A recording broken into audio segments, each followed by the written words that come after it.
पूर्व नेता प्रतिपक्ष डॉक्टर गोविंद सिंह की मुसीबतें कम होने का नाम नहीं ले रही। रेखा तोमर नाम की महिला ने सोशल मीडिया पर अपना एक बयान जारी कर पूर्व नेता प्रतिपक्ष गोविंद सिंह पर प्लॉट पर कब्जा कर लाल सिंह पैलेस खड़ा करने का आरोप लगाया। जानकारी के अनुसार असवार के रहने वाले करण सिंह तोमर ने 1999 में अपनी मृत्यु से कुछ साल पहले लाहौर के मैथिली शरण गुप्त पार्क के पास प्लॉट खरीदा। 2010 में पूर्व नेता प्रतिपक्ष डॉक्टर गोविंद सिंह लाल पैलेस की बाउंड्री पर कब्जा कर लिया।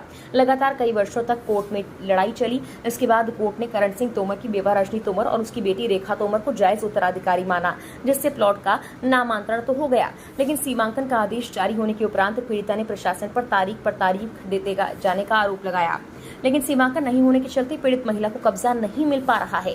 रेखा तोमर ने आरोप लगाया कि जब सीमांकन की तारीख आती है तो कहीं न कहीं नेता प्रतिपक्ष प्रभाव का इस्तेमाल कर इसे रोक देते हैं। बीती रोज प्रशासन से सीमांकन की डेट मिली, लेकिन लाल सिंह पैलेस में उस दिन क्षत्रिय समाज की मीटिंग रख दी गई। इसके चलते प्रशासन ने उस दिन भी सीमांकन करने के पीछे हाथ खड़े कर दिए। पीड़ित रेखा तोमर ने क्षत्रिय समाज से गुहार लगाई कि क्या प्रभावशाली और पैसे वालों के पक्ष में क्षत्रिय समाज खड़ा होता है, जैसे कि आज गोविंद सिंह के पक्ष में है। वो भी नेता प्रतिपक्ष गोविंद सिंह की दबंगई से पीड़ित है, उनके साथ भी न्याय करवाया जाए। सोशल मीडिया पर रेखा तोमर का वीडियो वायरल होने के बाद डॉक्टर गोविंद सिंह के भतीजे युवा कांग्रेस के पूर्व जिलाध्यक्ष अनिरुद्ध प्रताप सिंह अपनी सफाई देते हुए नजर आए। कहा कि करण सिंह की 2 शादियां हुई थी। पहली पत्नी जानकी देवी द्वारा प्लॉट बिक्री किया गया, जिसको उन्होंने खरीदा। रेखा तोमर दूसरी पत्नी रजनी से संतान है, जो कि बिना तलाक के करण सिंह की रजनी से शादी हुई थी और वह अवैध उत्तराधिकारी हैं और पूरे मामले की जांच करने के बाद भी अनिरुद्ध प्रताप सिंह कर रहे हैं। हालांकि हाईकोर्ट उनको वैध अधिकारी मानकर प्लॉट का नामांकन हो चुका है और उच्च न्यायालय सीमांकन कर प्लॉट का कब्जा दिलाने का आदेश भी जारी कर चुका है। मेरा नाम रेखा तोमर है, मैं असवार की रहने वाली हूँ। मेरे पिताजी 1999 में शांत हो गए हैं। उसके पहले उन्होंने एक प्लॉट खरीदा था जो कि मैथिली शरण गुप्त पार्क के सामने था। उनके ख़त्म होने के बाद 2010 के समथिंग उस पर कब्जा करके लाल सिंह पैलेस बना दिया गया है। हमारा नामांतरण हमने अपने पिताजी की जगह अपना नामांतरण करवा लिया है। अब उस प्लॉट से कब्जा हटवाने के लिए हम अधिकारियों को आवेदन दे चुके हैं। उनके द्वारा कार्रवाई भी की जा रही है, लेकिन हमारा नकदी नहीं हो पा रही है। बार बार उसमें तारीखें बढ़ रही हैं, क्योंकि इससे पहले 10 तारीख लगी हुई थी नामांकन की और उसके बाद उस दिन नहीं हो पाया, तो आज 15 तारीख लगा दी गई है। 15 तारीख को नामांकन इसलिए नहीं हो पाया क्योंकि लाल सिंह पैलेस में जो है क्षत्रिय समाज की मीटिंग रख दी गई है। मैं भी क्षत्रिय समाज से हूँ। मैं क्षत्रिय समाज से अपील करना चाहती हूँ कि मेरी भी मदद की जाए। मैं अपनी माँ के साथ अकेले रहती हूँ। मुझे आप लोगों की सबसे ज़्यादा मदद की ज़रूरत है। सिर्फ अमीर लोगों को नहीं होती है, गरीब लोगों को भी हेल्प की ज़रूरत पड़ती है। ये क्षत्रिय समाज की मीटिंग जानबूझ के रखी गई है, जिससे हमारे प्लॉट का नकदी ना हो पाए।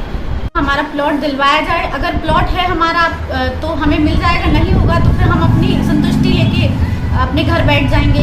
हमें बार बार यहाँ पे आके परेशान किया जा रहा है। बार बार तारीखें अलग अलग बढ़ा दी जा रही है, हमारा नकदी नहीं हो पा रही है। क्षत्रिय समाज के साथियों को मेरा नमस्कार।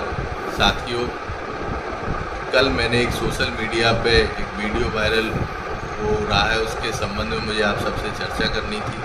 मैं आप सबको बताना चाहता हूं कि एक रेखा नाम की बिटिया, जो कि अपने आप को असवार का निवासी बताती है, उसके द्वारा उस वीडियो में कहा जा रहा है कि लाल सिंह पैलेस के लोगों के द्वारा उसके प्लॉट पे कब्जा किया गया है। तो मैं आप सबको कहना चाहता हूं कि जानकी देवी पत्नी करण सिंह द्वारा 5/10/2001 में एक प्लॉट कृष्णपाल सिंह जी को बेचा गया था और उस प्लॉट को बेचने के बाद जब रजिस्ट्री हो गई, उसके बाद इन्होंने जो रेखा है, जो अपने आप को करण सिंह की बेटी बताती है, तो मैं बताना चाहूँगा ये करण सिंह की दूसरी पत्नी रजनी की बेटी है, जबकि करण सिंह ने बिना तलाक दिए हुए रजनी से शादी की थी, जो कि न्याय सम्मत और कानूनन नहीं है। उसके बावजूद इन्होंने कोर्ट में अपना दावा दीवानी की थी, जो कि 7/11/2001 में दायर किया था और इनके दीवानी के खिलाफ कोर्ट ने 30/9/2010 में निर्णय दिया था, जिसके बाद ये केस पूरी तरह खारिज हो गया था। परंतु जानकी देवी की मृत्यु के पश्चात बिना किसी सूचना के, बिना किसी तामील के कूट रचित दस्तावेजों के आधार पर रेखा और इनकी मां ने अपने नाम नामांतरण करा लिए। तो मैं आप सबसे कहना चाहता हूं कि हम लोगों के पास कोर्ट का निर्णय है और जो भी दस्तावेजों के आधार पर उन्होंने हम चाहेंगे कि उसकी कानूनन जांच कराई जाए। तो इसी के साथ मैं आप सबसे कहना चाहूँगा, कभी भी हम लोगों ने किसी भी क्षत्रिय समाज के लोगों के साथ दुर्व्यवहार न किया है, न हमारी कभी मंशा रही। धन्यवाद साथियों।